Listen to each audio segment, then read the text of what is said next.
Well, I've had a few setbacks. I'm not exactly on schedule, but here we are, pretty close to ready to test.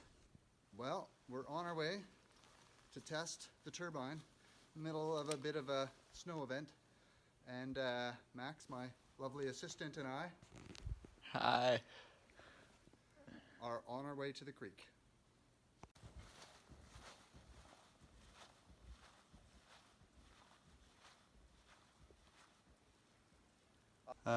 We're gonna have a run at it.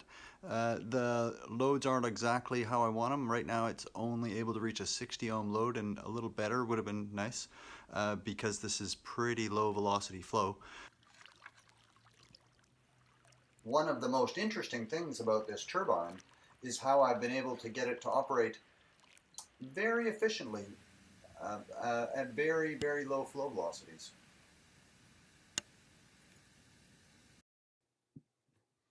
So we're back in from the cold, and I don't have the data analyzed. I don't expect we got a lot of great data in this run. It was really just to get it out there and get that first round of testing done, see what things didn't work.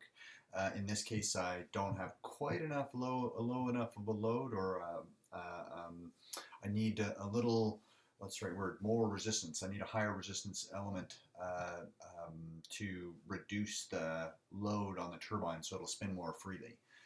Either that, or I can change the wiring on the turbine again, and I may do that as well. Anyway, this is just the beginning. Thanks, folks. Take care. Live long and prosper.